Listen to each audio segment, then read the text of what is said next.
Okay, hi everybody, and welcome to our 43rd program on the introduction to the book Discipleship in the New Age.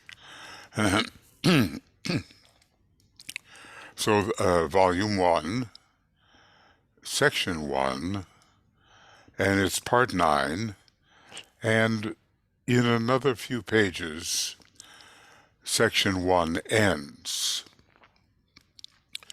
So this will have been for the Tibetan what he calls his talks to disciples. I'm noticing the sun is coming in from one angle, so please excuse my half and half image here. Maybe we are all a little bit half and half. We're on page 96, and in this little segue, he's telling us to mind our own business. The pitfalls, he says, are many, and I tell you to beware. Be wary. Be watchful. But that word, may I say, beware, carries a certain connotation of a serious danger. He says here, attend to your own life and your own business. Speculate not as to the status of other disciples in my group, who are your close cooperators and co-sharers in my experiment. Of course, may I say that elsewhere he says it's quite a human thing to do, to speculate, but he does not want us to become overly interested in such matters, ignoring our own work and interfering with others.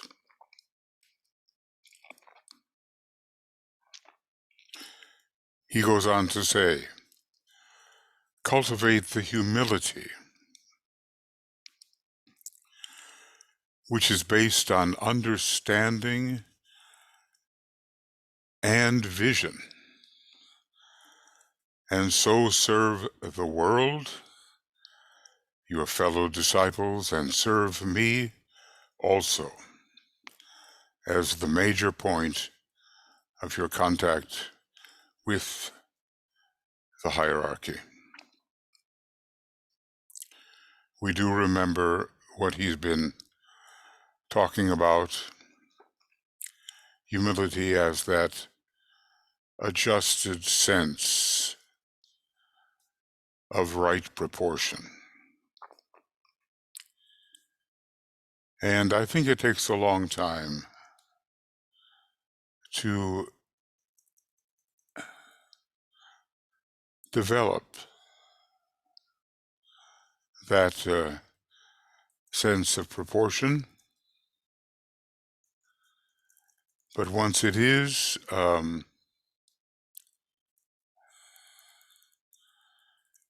developed, then we have a chance truly to see and truly to understand. I'll just read that little part again. He talks about that adjusted sense of right proportion, which equips its possessor with a balanced point of view as to himself, his responsibilities, and his life work. This, when present, will enable him to view himself dispassionately and his presented opportunities with equal dispassion.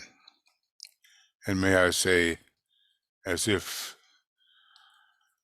from a distance, as if from the perspective of the soul, and without arousing the glamour-producing astral body. I would say that dispassion is a great thing to achieve,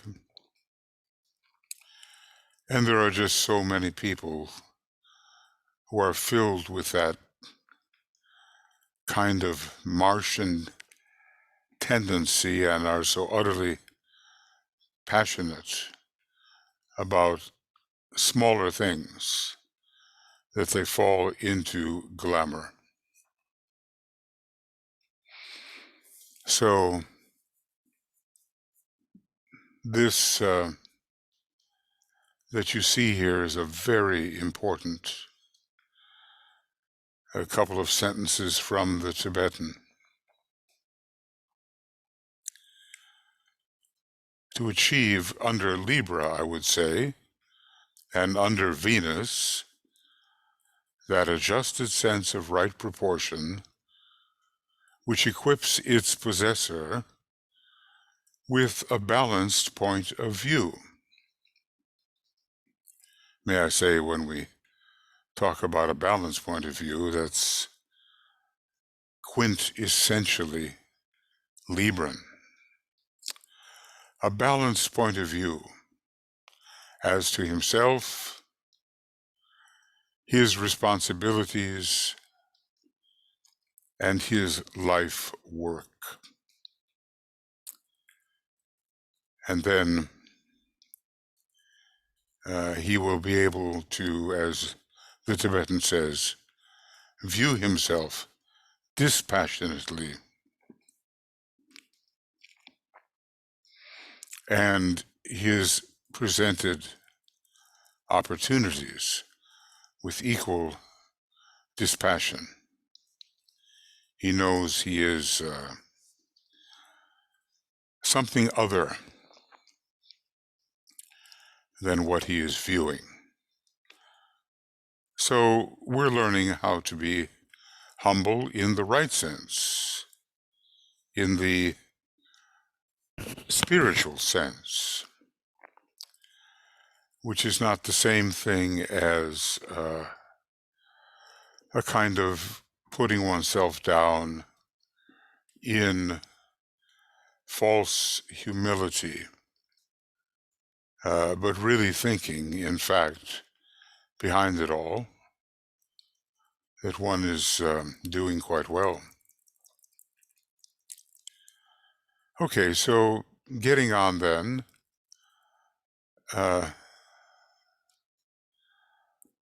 with page 96, this being the 10th of September.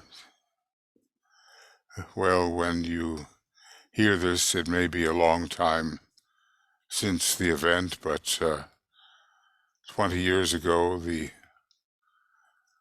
World Trade Center came down under a jihadist attack and certain murky circumstances which have not yet been entirely clarified. There is so much manipulation occurring that sometimes we hardly know how certain events arose and how they really took place.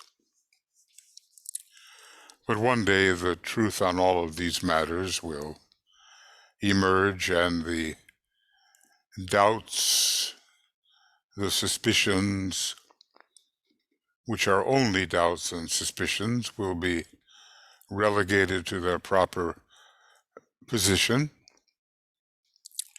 and those which actually contained an indication of truth will be seen as such. Now, DK goes on here, page 96. I have, he says, often pointed out that a disciple is known by his influence upon his environment, and an initiate by the wide scope of his world service.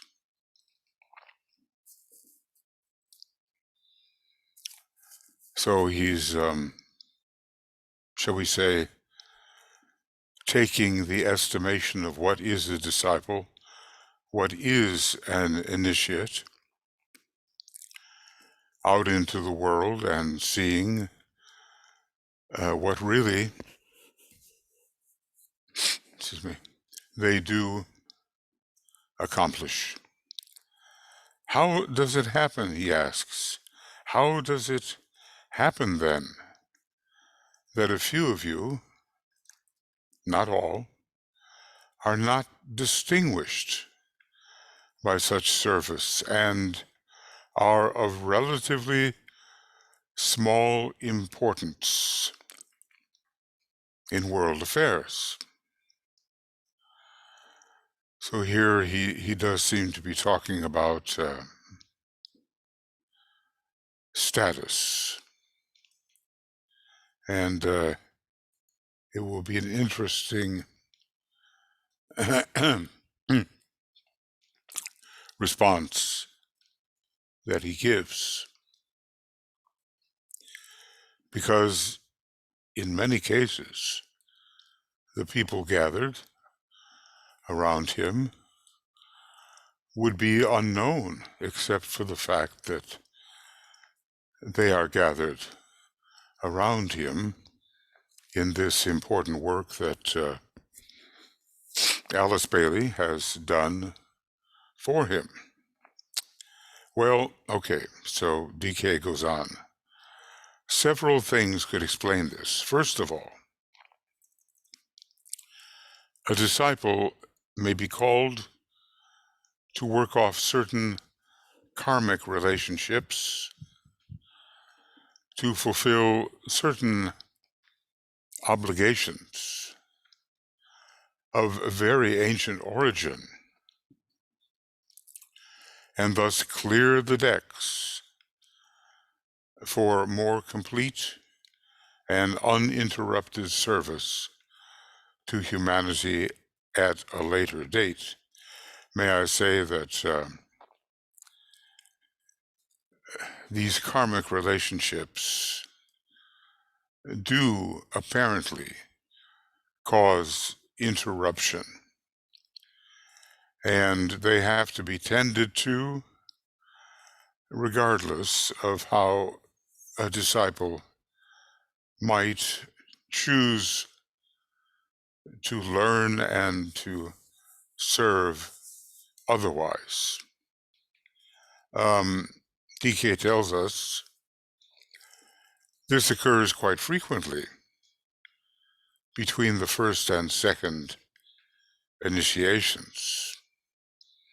Okay,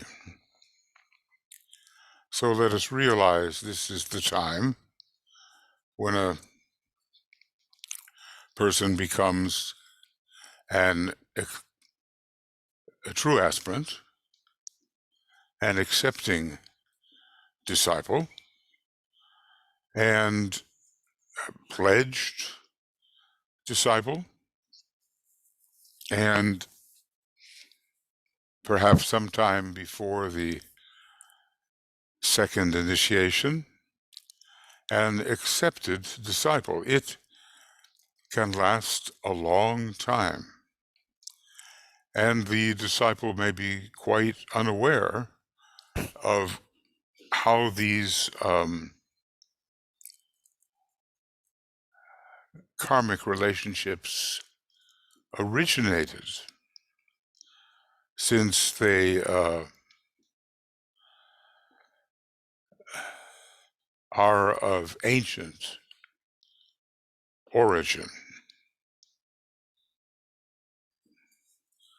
I'm sure that's the case for so many of us.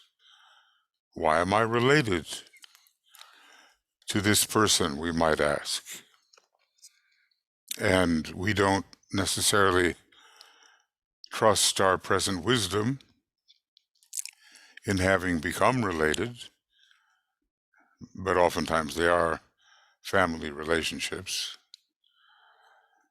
So, but there are times when we wonder, why am I thus related? Why do I feel I must be related? And if they are of very ancient origin, well, DK keeps the time designator to himself there. How would we know? Okay, what else? What else? Why this apparently interrupted service? And he goes on to say, sometimes a disciple may be doing effective service upon the inner planes and on a large scale, and yet there may be no evidence of this upon the physical plane, except in the beauty of the life lived. Well, yes, it's a mysterious factor we're dealing with here. Things that must be done, but the outer plane does not see the reason. And when, I would say, a disciple can gather what is the reason for these apparent delays, then I would say a significant integration has been accomplished. Now, what other reasons might there be? DK goes on to say, others may be learning certain techniques of psychological relationships and of energy distribution, and may have dedicated some particular life to the acquiring of these esoteric sciences. May I say, I think we can see the reasons for being undistinguished on the outer plane are a number. They are numerous. So what we see of the disciple may not be the indication of what the disciple really is. Of course, one doesn't want to get a big head about that, as if to say to others, I'm really important, but you don't see how important I am because it doesn't show through on the outer plane for these reasons. None of us is, in the larger scheme of things, really important. We are tiny uh, emanations of a great identity, which essentially we are. So we can look at our identity in a couple of ways. One is very limited, and that's usually how we see ourselves. And the other is tremendously universally expansive. And so we hardly dare to look at ourselves in that deeper and higher sense. One life, and this is DK going on, and speaking as one who knows, speaking as one who lives in the soul triadal perspective, which is more than we who so often live in the personal perspective can truly fathom. He says, one life is but a short moment in the long cycle of the soul. What is that cycle? Can we think of it as the moment of individualization and thus of entering the fourth kingdom of nature consciously, eventually, and then eventually of entering the fifth kingdom, the kingdom of souls. And in a way, then, of course, the long cycle of the soul goes on. And the true soul, we do remember, don't we, is the spiritual triad, which is analogous to the personality of the soul, only it's the personality of the monad. Well, we talk about these things so much.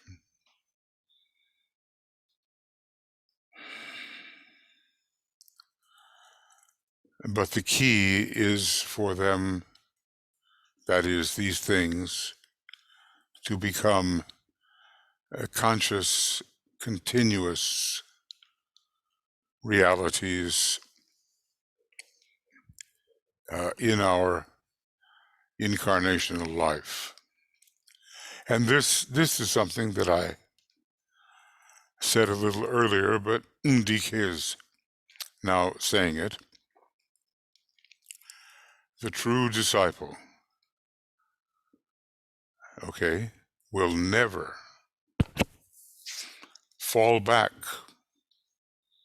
on the reasons given above as alibis for lack of effort.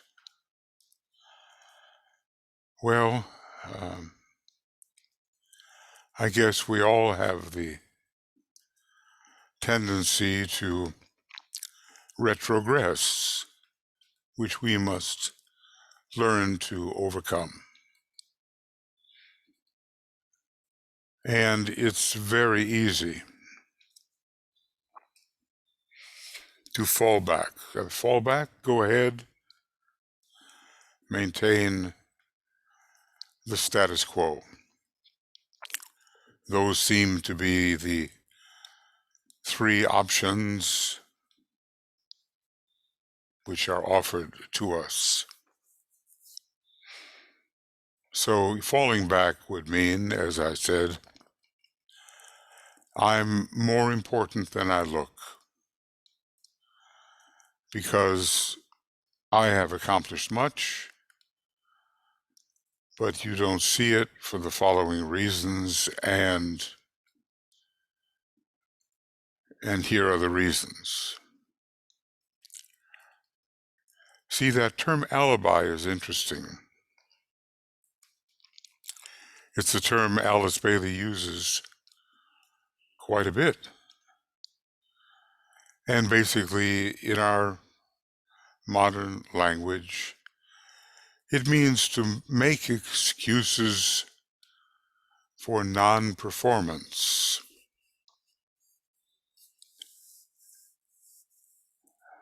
So we have to cut in ourselves the tendency to make excuses for not moving forward, either for treading water, that's static, or for actually falling back. Now those options are really something that we have to tend to. We actually have to know what we are doing.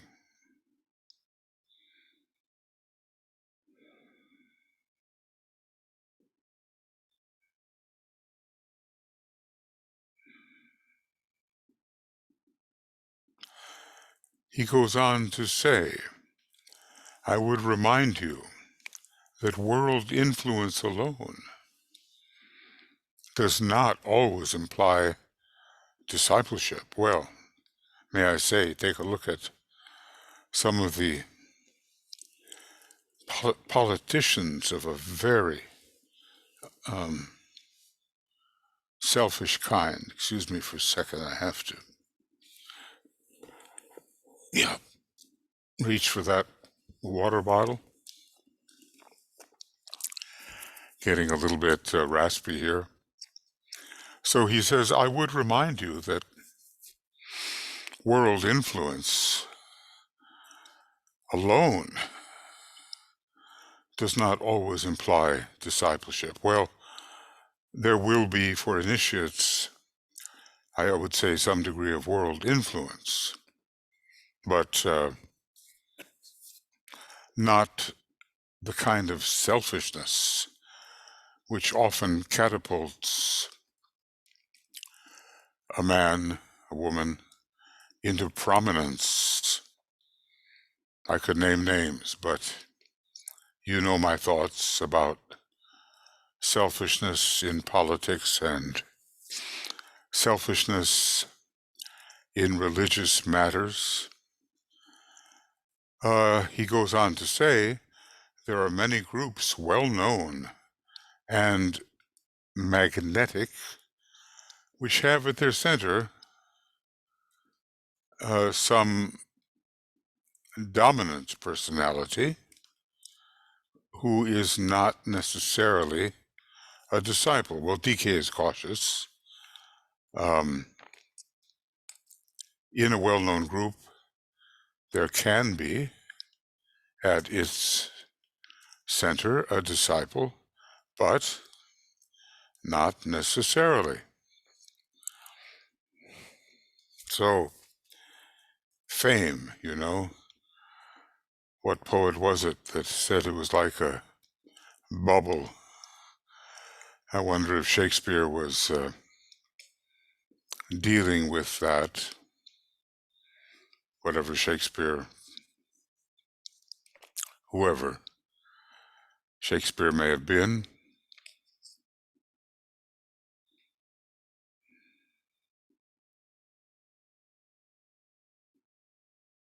So let's just say, and we could almost use it like a little mantra, that prominence is not necessarily discipleship.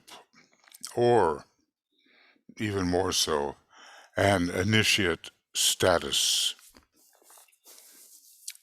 And what can we gain out of all of this foregoing paragraph?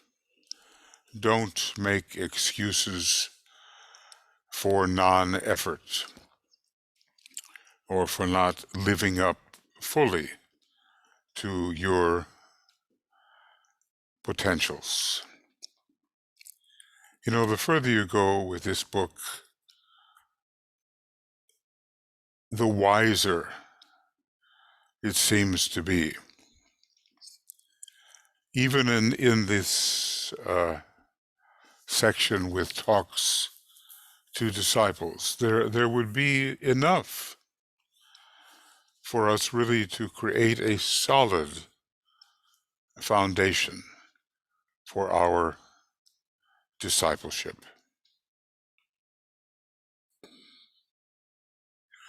So let us go on a little bit anyway. We don't cover a lot of pages, but we do look closely at what Master DK is trying to tell us, is telling us, and its relation to other parts of his teaching. So we have a lot of cross-referencing. Okay, so he says, in connection with this group of my disciples and with this experiment which I am undertaking, and please note that the masters speak wisely in terms of an experiment.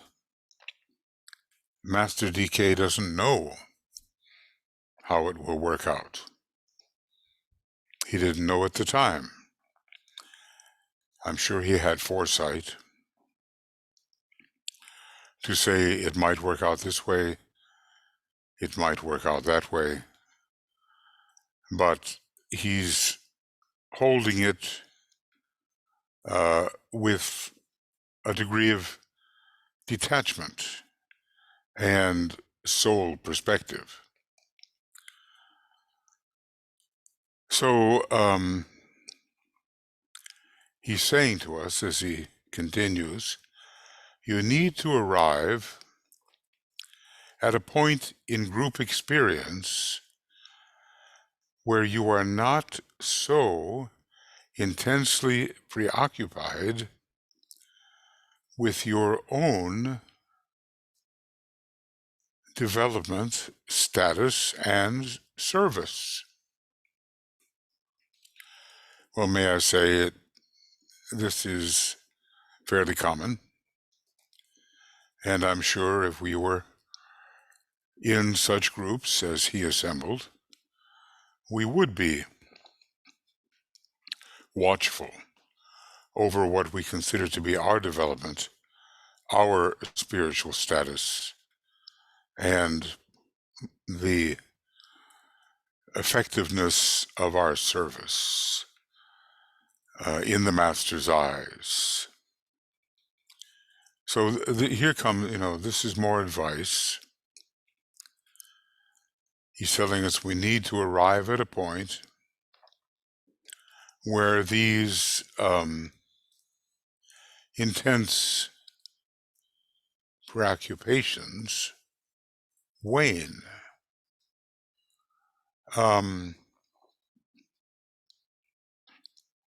He doesn't say that we should ignore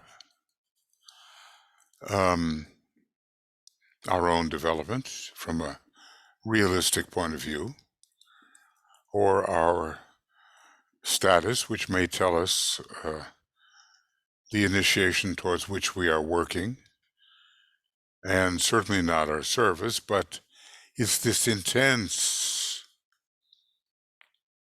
preoccupation which has to be somewhat reduced. He goes on to say, you all need to learn to decentralize yourselves so that the work to be done becomes the factor of main importance. May I say, he seems to have repeated this idea in a number of ways and at a number of times. I'm going to read it again. You all need to learn to decentralize yourselves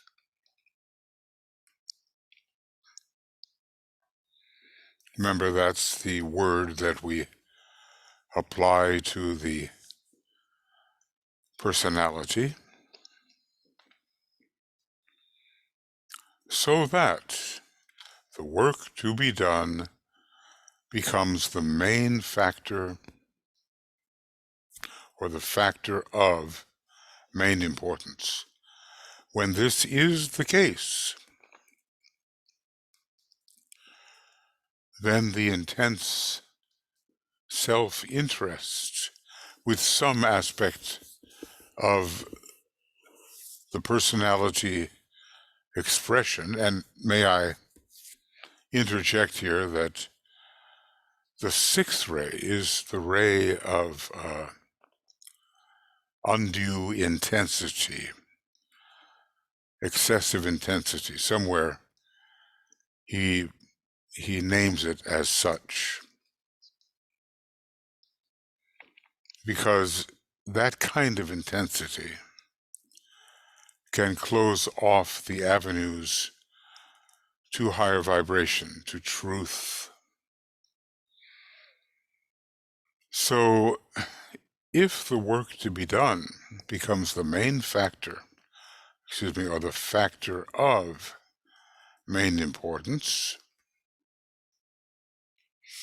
then the intense self-interest with some aspect of personality expression, some weakness of character, some dear objective, or some physical condition will cease. This, again, may I say, now we're dealing with factors of major importance.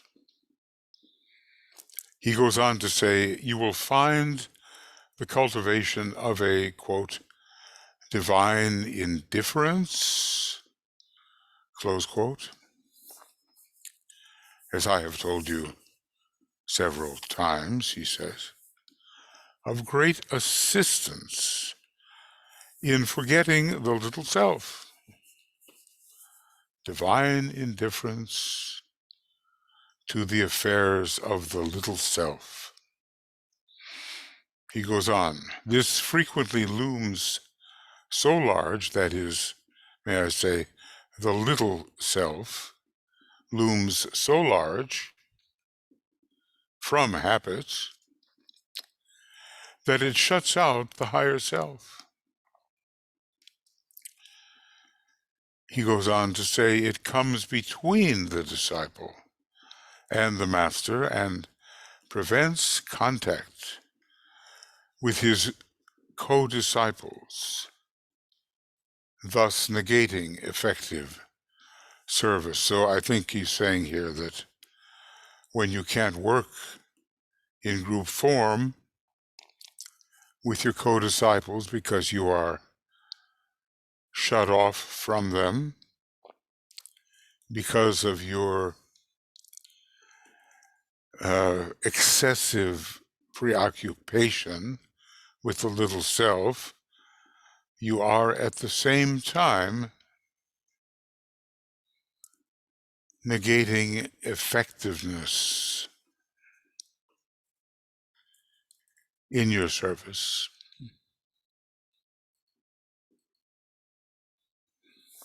So the word, the watchword which is so helpful, in creating the right relation between soul and personality is decentralization.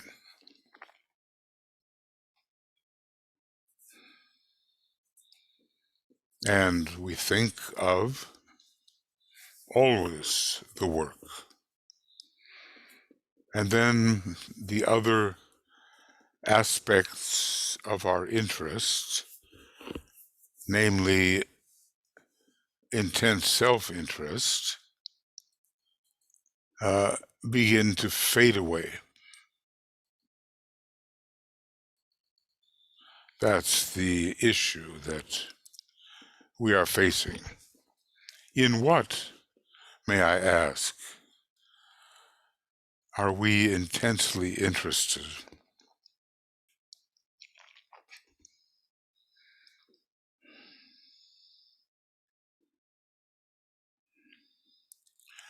And in the scales, as it were, how much does intense preoccupation with our little self weigh against an equally intense or more intense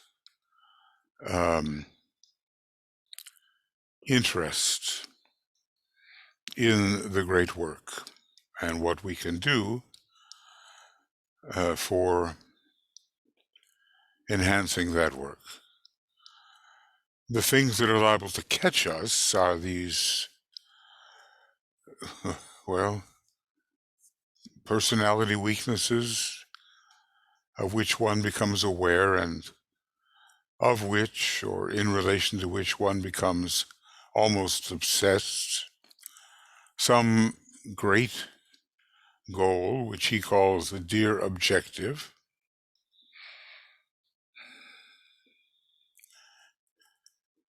and that goal may be great for us, but what does it mean for the alignment of soul, mind, and brain? What does it mean for those things which actually must manifest? Or something else here, something that traps many, preoccupation more and more as the body gets older, preoccupation with their physical condition. So, just pause for a moment, ask yourself, how are you doing with the factor of divine indifference?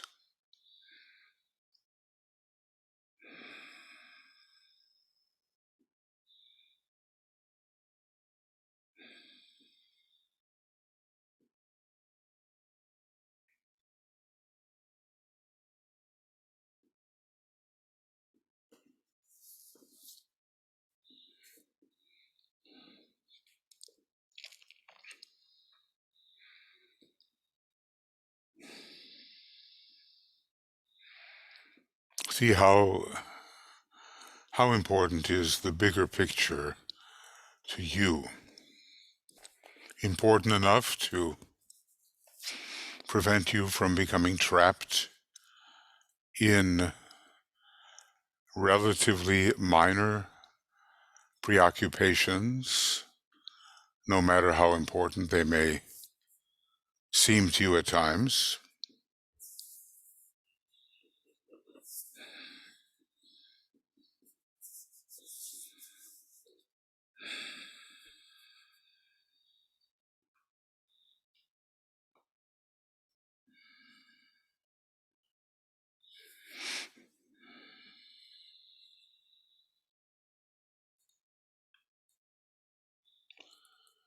As we know, the further we go, the more the factor of self-forgetfulness in the lower sense must take hold. Now, it's also true that that type of self-forgetfulness is, in the higher sense, self-remembrance. The larger self is remembered.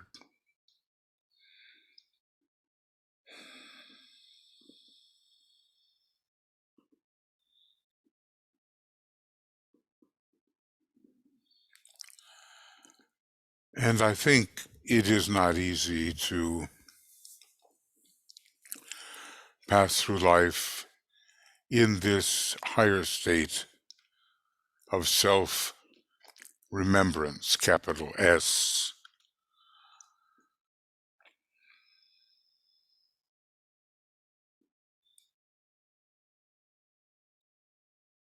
See, who are we really? And if we constantly are thinking of ourselves as this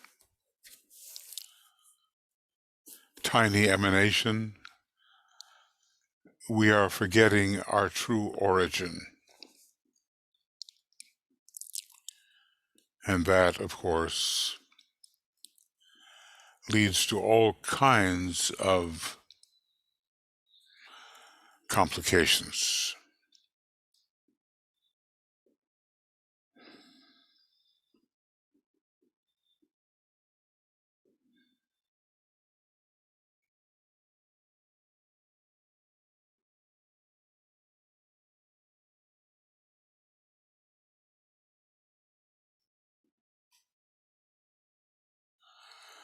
Okay, there's a couple of more things here. And then I think we can call this shorter program due for the moment. We're very close. Just a few more programs, I would say.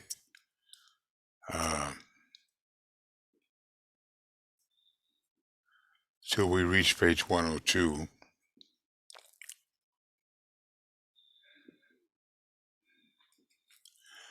Which is the end of this extremely valuable section that we call Talks to Disciples. Okay. DK says, there is one more point I would like to take up with you so that there may be complete understanding.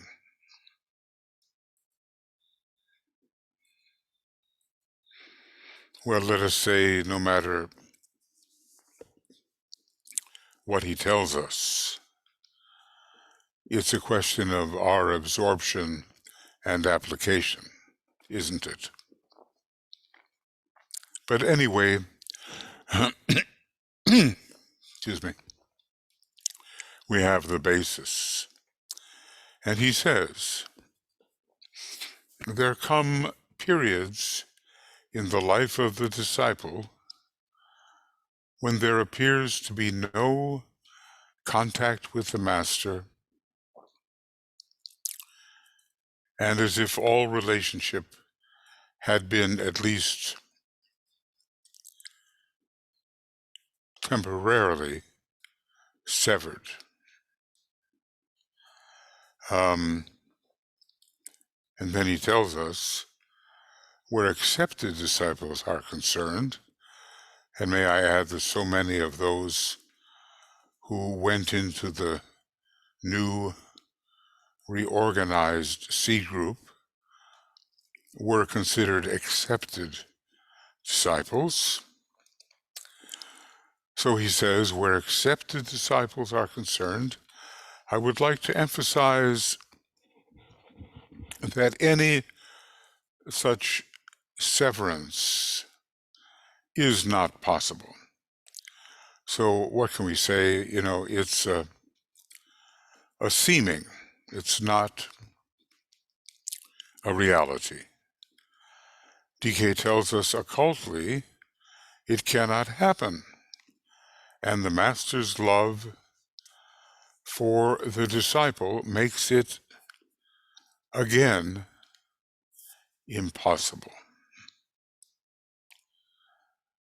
So we have to be really careful about contrasting seemings from facts. But I imagine this can be an uncomfortable period, and one can feel somewhat bereft. But then thought about who the master is, what an accepted disciple really is, and how the master works, and how the master is trying to promote the attitude of independence in his disciples, would save us from any kind of uncomfort or discomfort or depression connected with this apparent severance of contact. He tells us it's just not possible. Occultly, it is not possible. It cannot happen. And the master's love for his chela, again, makes it impossible. I guess the masters try to train us to become masters, and this, of course, means that we, along the way, have to master many things that it might be more comfortable to be advised upon by a master. Do this, it'll all work out. Do that, do this, do that. But as he tells us, the battle is our own. However, there's one more factor here that has to be taken into consideration. There is only one condition, he says, that can result in severance, and that is deliberate and conscious effort by the disciple, carried over a very long period of time. I mean, not just a flicker, not just an impulse, but a deliberate orientation pursued. So there could be, and he'll tell us what it is, a deliberate and conscious effort by the disciple to bring it about. A master does not lightly, says the Tibetan, admit a disciple to his group, and once having done so, the situation is irrevocable from the standpoint of the master. I think we can look at the intense loyalty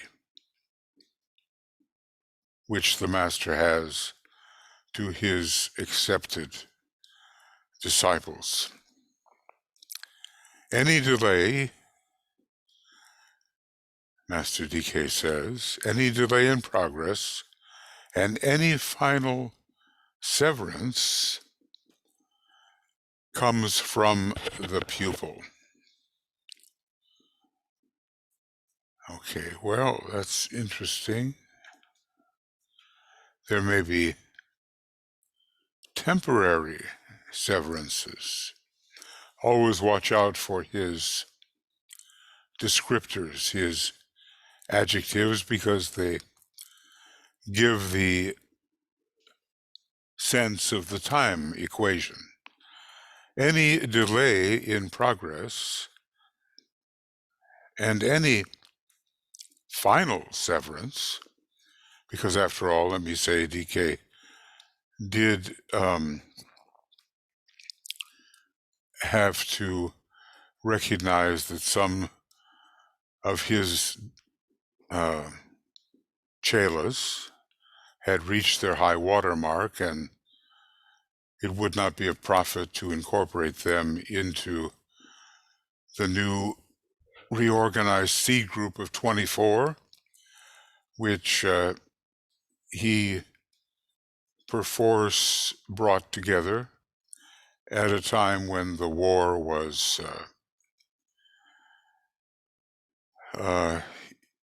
in an intense phase, requiring his attention. So that is not a final severance. That was simply an acknowledgement that enough had been given in this life. It may have felt to the disciple not included, if they became aware of this other group, that it was a final severance, but not from the master's point of view. And DK goes on to say, there may be a temporary suspension of communication, and this may last throughout one life. And that is probably, what happened for those who could not be included in that aspect of the advancing work. A temporary suspension of communication. That's no final severance. And this may last throughout one life. DK goes on, that, however, is not long from the angle of the soul. It is but a flash of small moment and significance in the long career of the soul. It looms as large and important in the personality life. The personality thinks of it as large and important, right? But, DK goes on, but may signify only the grasping of opportunity in the eternal now of the soul.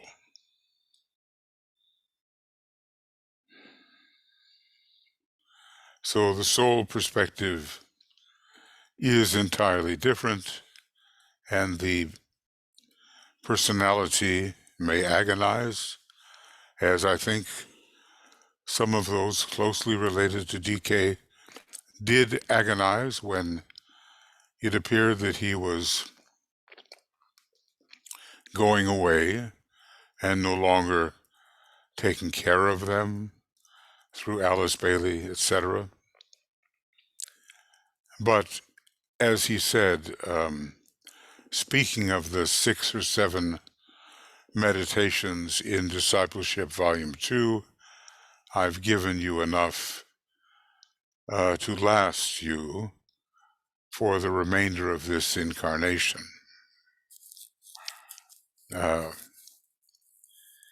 He was not abandoning them in any sense. It's just that other things had to be considered of more importance. Okay. There may be just a little more here, let's see, or not.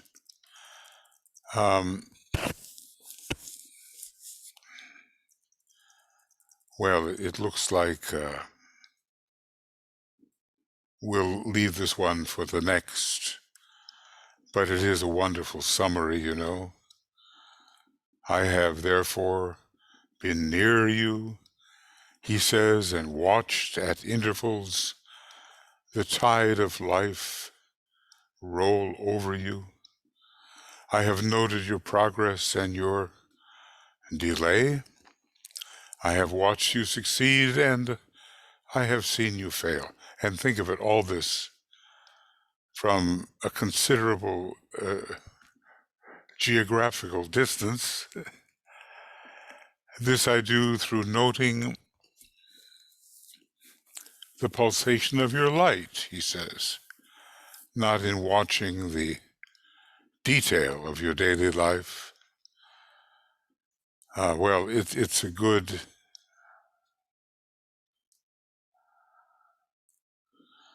it's a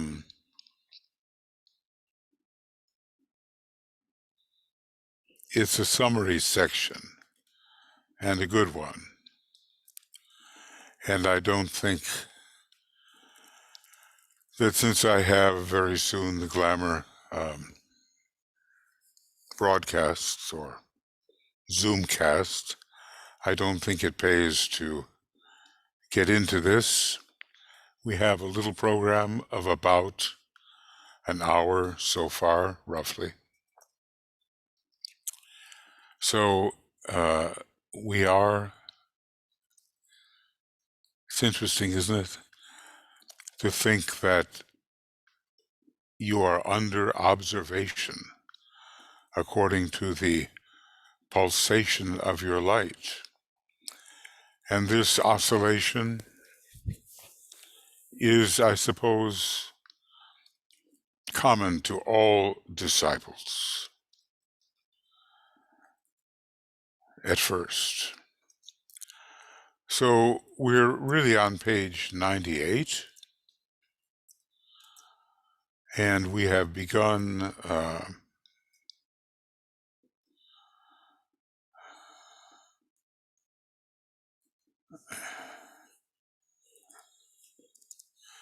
here. Whoop. What have I done? Okay.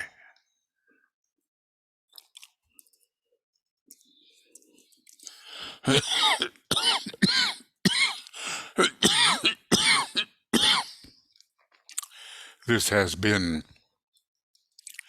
program 43. I sometimes wish it could go faster, but I'm at that stage in my life when I like to think as deeply as possible about everything that you may be receiving from me. So, you know, some of you listening to my earlier broadcasts, they sounded like a racetrack, and that's not the case anymore. And today is the 10th, and we've gone from 96 to 98, and our next will be program 44. We're still in section 9, and I can't tell you when it will be, but tomorrow's an important day when it comes to the social history of the United States with those attacks that brought down the World Trade Center, however that did happen, and that in a sense brought what's called jihad to the West. There is a great difficulty getting along among the various groups within humanity, and if the methods of discipleship could be adopted, accepted by more, then we would not have this extraordinary kind of conflict, which can be aided and abetted by the Lodge of Darkness, and is.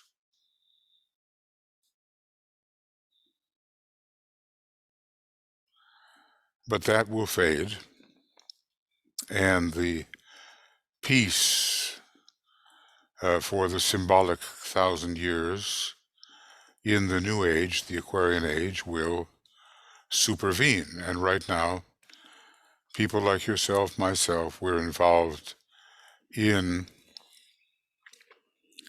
preparing for that more peaceful, absorptive period that the Christ, as a Prince of Peace, the Prince of Peace, will help to bring to humanity in ways that we can barely conceive. So we will wish you a successful absorption and application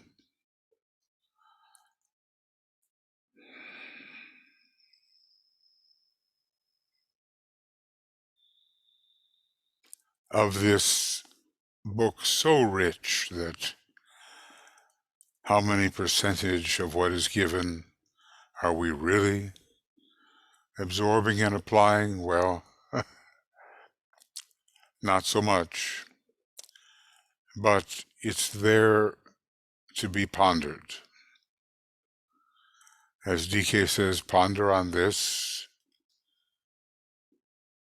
This book meant to draw people toward the ashrams, into the ashrams, is available to us, even as it was to them who were gathered around DK as accepted disciples.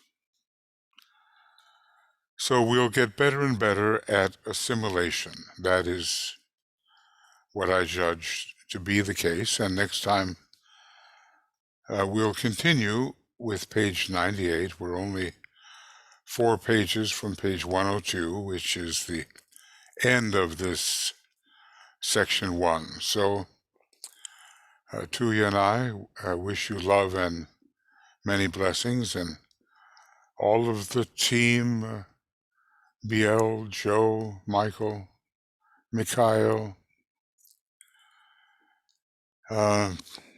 Bob, and others who are so prominent at virtual conference time. We all wish you the very best in your ongoing attempt to become a true and useful